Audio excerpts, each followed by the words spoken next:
Alvin. Well, I've got a treat for you today. I've been resurrecting some of my camping gear from Aussie. This is my little camp oven that I had over there, and invariably I'd be making bread or stews or something like that.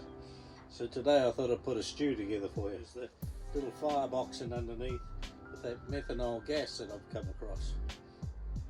So I'm going to put a stew together for you today to show you how wonderfully well this cooks. Let's get some heat under the pot here. So this little 2-quart campfire camp oven is one I used in Aussie from time to time. You can see you've got the jolly swag man there, camped by the fire or by the billy bomb.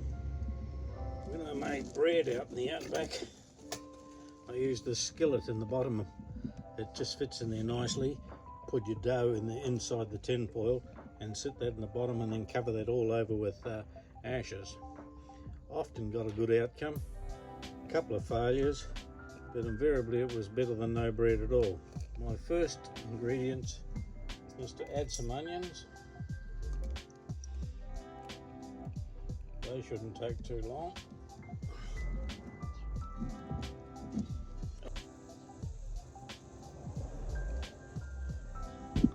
I've sorted out some rump steak chumps here just to give a bit of beef flavour to the casserole.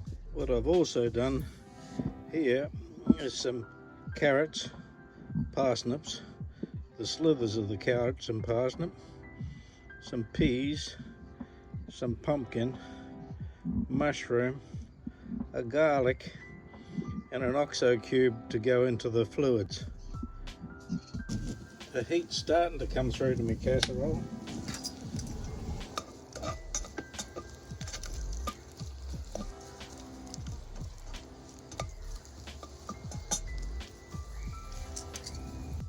Just got to give it a few minutes before I put all those together. The next thing to go in is the steak.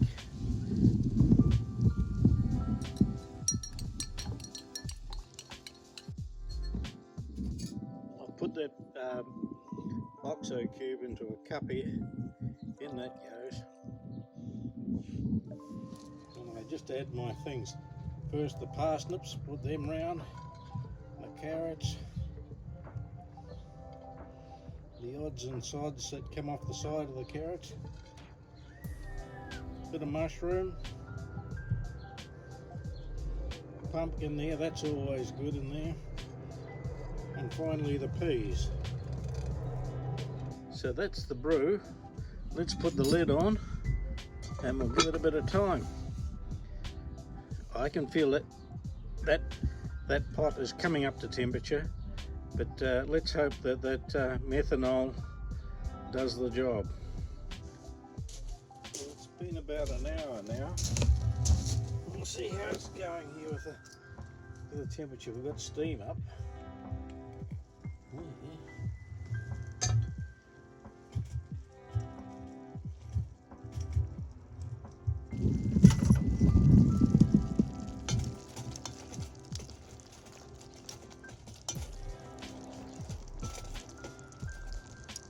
Let's get a piece of meat and see how that is, because that's the proof in the pudding, isn't it? No, it's still a little bit tough. We'll give it a bit longer. So this has been cooking for a little over an hour and a half, and any more and I'm dehydrating it too much. So I'm going to call that enough.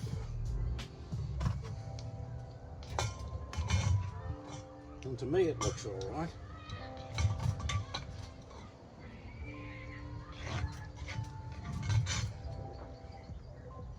There's that lump of garlic I meant to break up.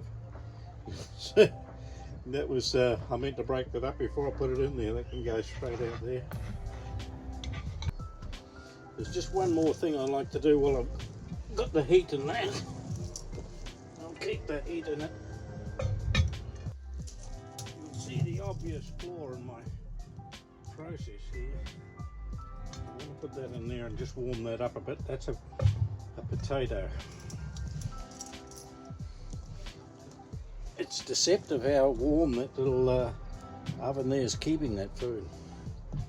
Now how can I keep that warm? Up on top, like that. I'll put that on to keep it warm, eh?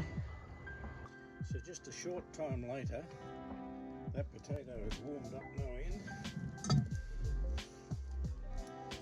And I'll take that in and present this wonderful meal to Bev.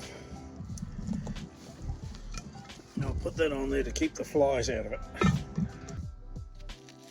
Let's see if this butter's warm enough.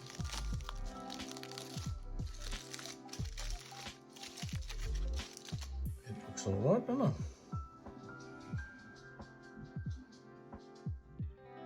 I've just brought this in and presented it to Bev, and over there she doesn't want to be on film, but she's saying to me, this is very nice.